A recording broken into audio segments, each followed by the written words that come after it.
Hadis berikut ini disampaikan oleh Rasulullah dan diriwayatkan oleh Ibnu Hibban.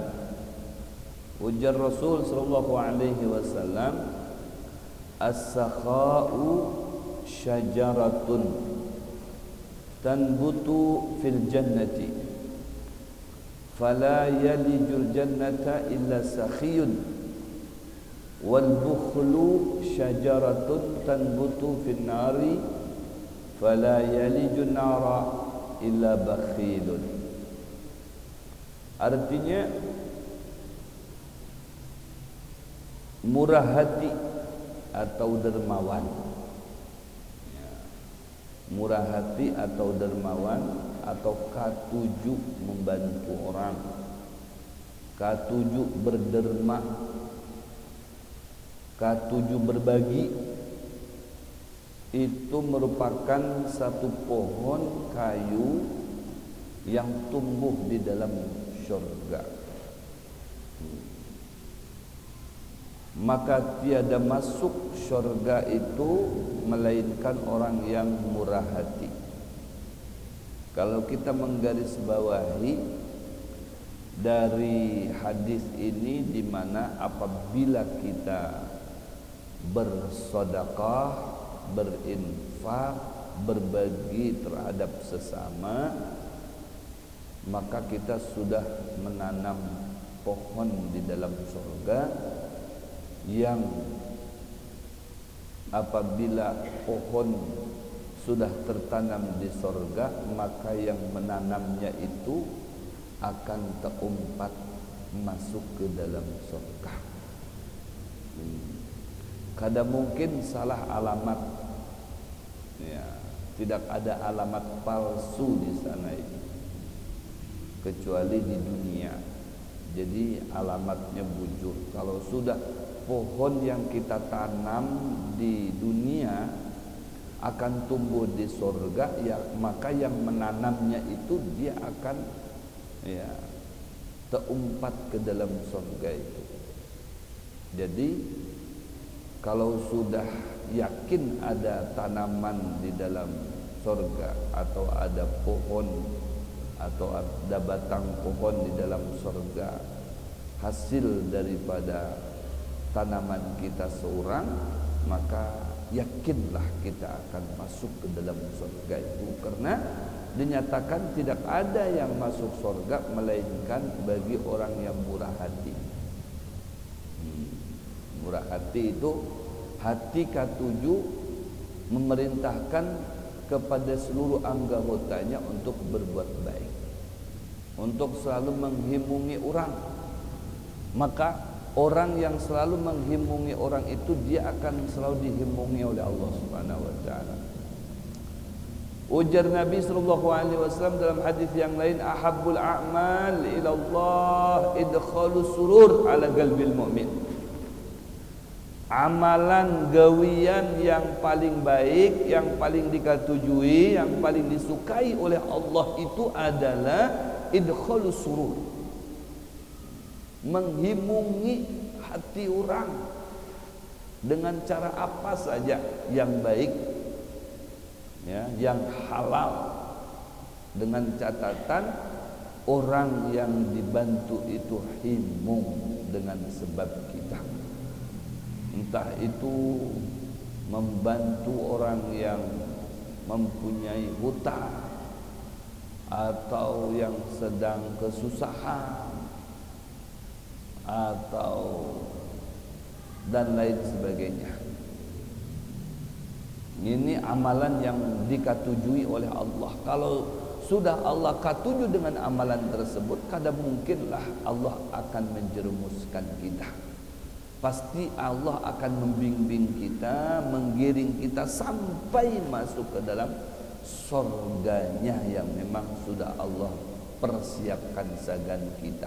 Sagan siapa saja?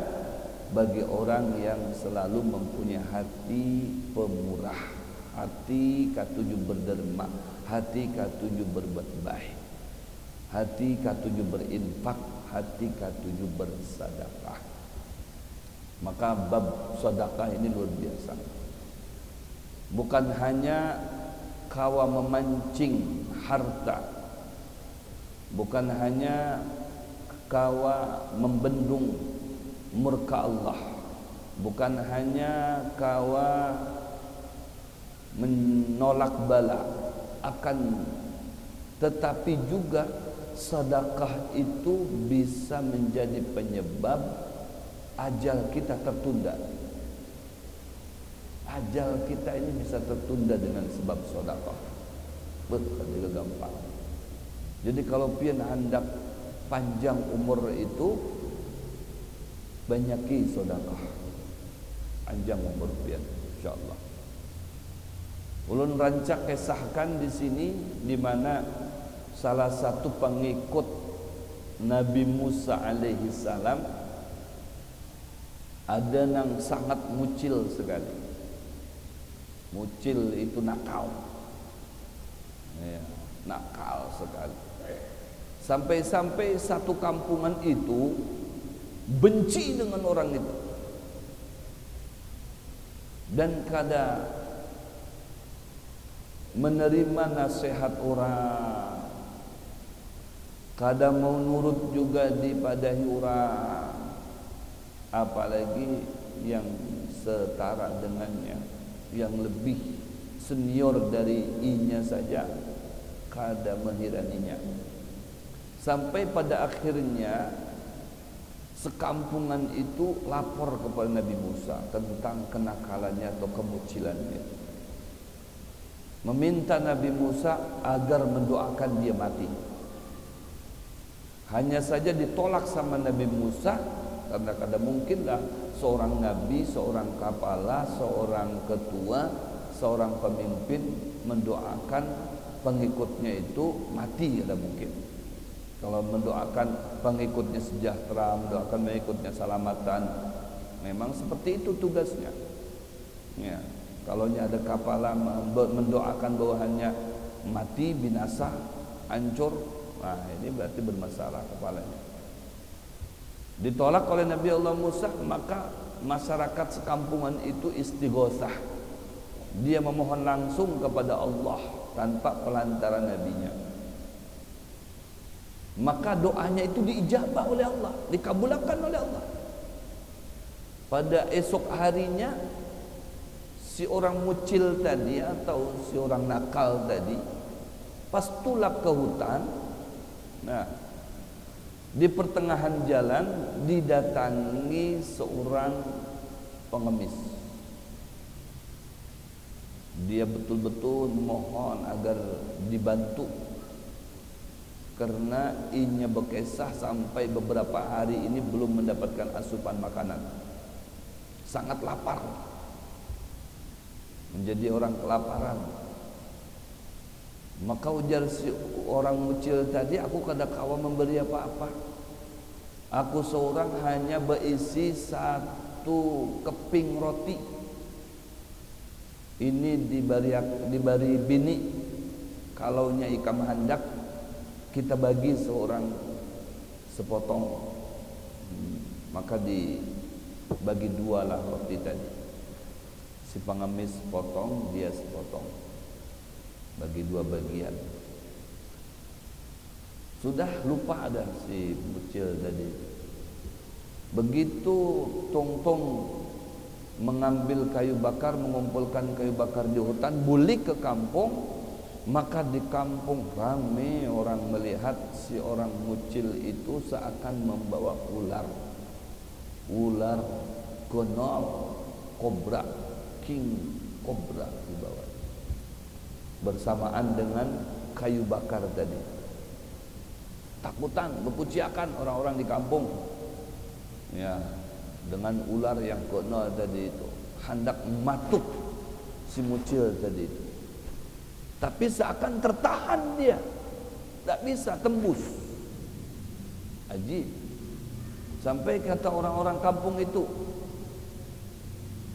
timbaikan itu kayu bakarnya, ada ular di situ. Mana ada aja?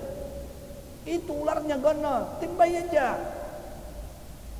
Mana ada, aku kadang melihat ularnya tai, kadang melihat ini yang memikul kayu bakar, ularnya di atas, kadang terlihat olehnya. Tapi memang ularnya ada. Rame. Ya, sampai terdengar oleh Nabi Allah Musa. Maka bergegaslah Nabi Allah Musa datang, ya, melihat situasi di kampung itu, ternyata lagi rame, melihat si mucil tadi itu, ya, sedang terancam nyawanya oleh si ular kubra. Ujar Nabi Musa, bulan, lepaskan kayu bakar itu, hantak di muka ikan. Ada ularnya itu. Oh, hantaknya. Ternyata memang ada ular ganal di situ. La haula wala quwata. Aku kada tahu bujuran ada ular di situ, dikira orang-orang ini bergayaan aja. Nah, ujar Nabi Musa, ya fulan, beritahu kepada aku amalan apa yang dibaca hari ini. Kada ada ya Nabi Allah Musa, bujur. Kada ada bujur aku, ini orang mucil. Nah, dipadakan buahnya mucil juga, memang mucil aku nih. Menyadari aku nih orang mucil, kada besi amalan, kada besi apa-apa. Aduh stai kam, bujur. Karena Nabi Allah Musa tahu ini ada penghalang, ada yang menghalati ular sehingga tidak bisa tembus ke kepalanya yang seharusnya dipatok kepalanya, mati. Ini kada kawa tabus. Ada tirai, ada tameng, ada penghalat di situ. Tahu Nabi Musa ini ada sesuatu nih, ada keganjilan dengan orang ini. Amalan apa? Beritahu kepada aku. Karena dia aja aku kada bisa amalan bujuran Nabi Musa. Sekalipun dipaksa ya memang aku nih bujuran, jujur kada bisa amalan. Kada kau aku nih membaca, bengol aku ini. Atau mungkin selain daripada amalan pasti ada sesuatu ikam nih digawe. Ya gawianku ini tupang mencari kayu bakar ini. Selain daripada itu ada, lupa ikam. Kada ada, coba diingat-ingat. Oh iya ada. Apa namanya, pas aku berjalan tadi ke hutan, di tengah jalan tuh ada orang pengemis datang kepada aku, minta makanan. Ya pas kebujuran aku dibawain makanan tadi itu, satu buah roti itu aku bagi dua, sidin separuh, aku separuh, itu aja. Kalau ada melenang lain, nah itu maksudku, jar Nabi Musa. Jar Nabi Musa, Allah mengirim lagi malaikat untuk menghalangi ini supaya ikam kada mati. Jadi menunjukkan doa orang banyak itu diijabah, dan ketika berinfak itu menjadi perisai untuk dia. Allahu Akbar. Menjadi tertolaklah dari ancaman maut pada saat itu yang seharusnya inna lillahi wa inna ilaihi raji'un. Kada jadi bekurehenginya itu hanya sepenggal, separuh, sedikit, sepotong roti. Masya Allah, apalagi kau sampai kenal sedekahnya, banyak sedekahnya, apalagi ya diinfakkan untuk pembangunan masjid, diinfakkan untuk pembangunan pesantren. Wah, kada usah jauh-jauh cari pesantren di luar daerah sana. Di dalam kota kita ini ada salah satunya pesantren Darussofa, pun nurut. Titipakan di situ.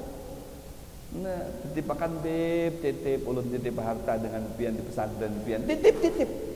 Kada usah kisahnya itu memberi, kada usah. Kalau memberi itu mungkin artinya ya kayak itu aja sudah habis. Titip, kalau titip itu kena kan diambil pulang, diambil besar. Titip, baik titip di pesantren pian. Ujarnya di pesantren pian itu baik ada semalam tuh ulun mendengar apa namanya lelang bujur kabeb, 1 meternya 4 juta. Bujur itu kada salah itu benar. Nah 1 meter 4 juta. Amunnya kada kawa 1 meter 4 juta, ada juga dimudahkan pulang istilahnya saham.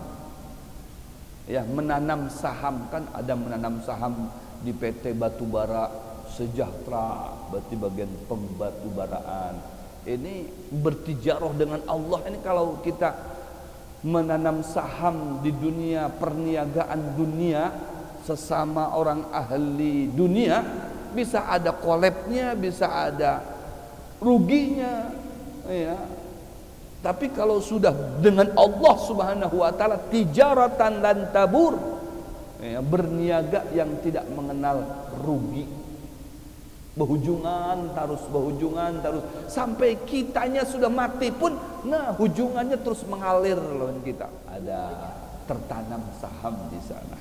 Jadi namanya ada saham itu berarti ada penghasilan di situ. Nah, hasilnya mengalir terus, mengalir. Namanya amal jariyah, amalun, perbuatan jariyah yang pahalanya itu mengalir bak banyu mahakam, tidak habis-habisnya. Nah, malah bukannya habis, naik pasang. Nah, kayak itu. Imong pian coba aja, imong enak. Kada bakalan menyesal itu. Kalau segan akhirat tuh kada bakalan menyesal. Menyesal itu kalau segan kesenangan dunia aja. Tapi kalau untuk kesenangan akhirat itu kada menyesal. Menyesalnya itu kenapa kada banyak? Nah itu tahu kayaknya kon itu banyak semalam betitip. Nah itu yang akan dirasakan di sana. Wah, luar biasa ya. Bahkan di dalam kitab ya di dalam kitab Syarah Arba'in Nawawi, ya, dalam kitab Syarah Arba'in Nawawi, di situ diterangkan pian, apabila mamin rajulin yatasaddaq bisadaqatin, tidak ada salah satu daripada orang itu dia bersedekah illa istadzanat jahannam, melainkan itu api neraka jahanam meminta izin rabbahu kepada Tuhannya, kepada Allah, minta izin kepada Allah. Ya. Untuk apa? Untuk sujud syukur sebagai bentuk terima kasih kepada Allah bi anna wahid min ummati Nabi Muhammad, ya, sudah lepas daripada ancaman api neraka. Bukan sudah lepas dari api neraka, dari ancamannya. Setiap kita ini kan mendapatkan ancaman daripada api neraka. Amunnya kita berbuat, beramal, begawi nang kada bujur, gawiannya nang tersalah, berarti kan kena ancamannya api neraka. Ancamannya bukan masuk, ancaman, kena ancaman. Nah, ancaman ini bisa dihapus, bisa kededa lagi, hilang apabila berinfak, apabila bersedekah. Kenapa? Neraka seorang nang sujud syukur kepada Tuhan, kepada Allah, sampai fala yalijul jannah illa sakhi, kada bakalan masuk ke dalam surga illa sakhi, melainkan ada orang itu dalam hatinya pemurah. Oh, pemurah itu yang sudah nyata-nyata ahli surga itu, nah hatinya pemurah, katuju berbagi. Nah, berarti ini sayang dengan harta. Apa arti banyak harta? Kaplingan di sana sini, rumah sana sini, autonya, bini di mana-mana ada. Jadi kalau sudah pemurah hati itu sudah luar biasa, disayangi sama malaikat, disayangi sama orang, disayangi sama nabi, disayangi sama Tuhan, sama Allah Subhanahu wa taala. Ujar Rasul SAW, as-sakhi habibullah. Sakhi, orang yang dermawan itu kekasihnya Allah. Ya, walau fasikan, walaupun inya terkadang berbuat dosa, tapi inya dermawan. Wah, ini disayang Allah Subhanahu wa taala, apalagi sudah dermawan, abid pulang. Oh, abid. Ada lagi sebaliknya, al-bakhil, adullah walau abidan. Orang pemalar seke itu musuhnya Allah, sekalipun inya ahli ibadah. Di masa Nabi Musa itu ada satu kampung beribadah kepada Allah asbahal malaika, sampai ibadahnya itu disifati seperti malaikat. Artinya luar biasa ibadahnya, seperti malaikat. Wah, jungkal balik, masya Allah, ibadahnya luar biasa.